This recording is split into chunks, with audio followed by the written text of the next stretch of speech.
planning is an essential for any type of emergency, and especially during the current COVID-19 pandemic.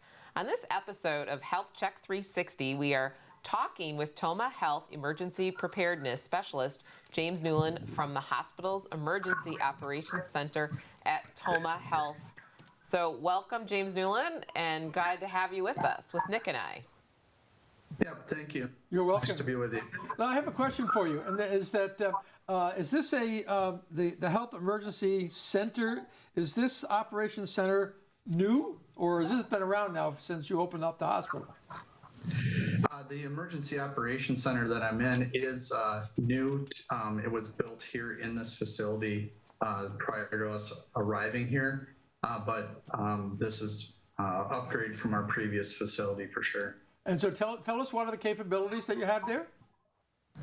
Well, a lot of the capabilities that we have in this room, the Emergency Operations Center, we're able to, with radios, we're able to communicate with multi-agencies, other hospitals, fire, EMS, law enforcement, dispatch.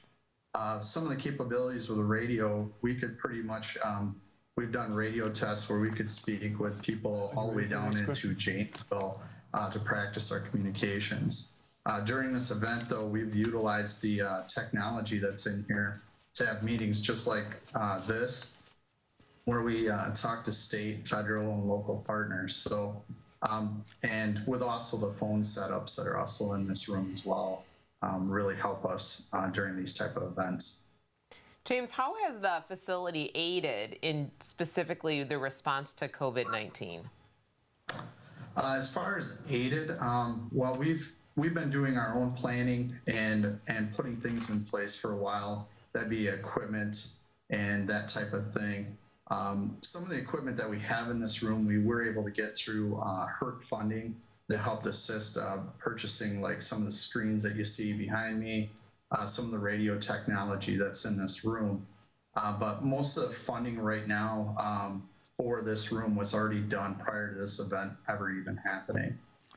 Right. Now, I can understand how you can communicate with a lot of the other resources around the state and the county, but what about the patients themselves? How are they benefiting from this center?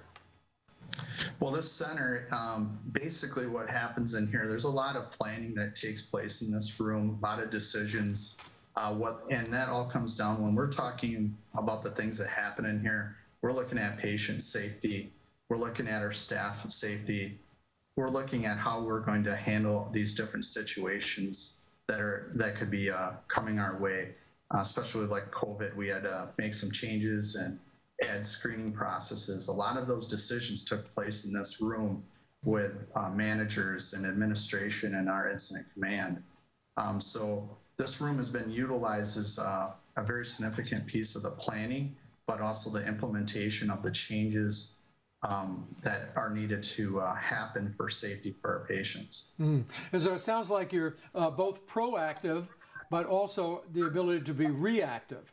So, I mean, what would be an example of some of the more reactive ways in which you've operated? So as far as reactive, this our Emergency Operations Center, even in the past, we've had surges and that type of thing. So we can stand this room up, even if it wasn't operational. We can have this room operational less than basically 10 minutes and fully operational in 30. With that, we can start addressing issues that are dealing with surge. So we can be very reactive. The type of incident that we're dealing with now is been more long-term. And so some of it we've been able to plan and try to get ahead of and think it through prior to dealing with any type of surge. But as far as reactive, we've been able to do that with previous incidents. Wow, that's great. James, thank you so much for taking time to join us this evening. You betcha. Thank you. Up next. Yeah, take care. Thanks.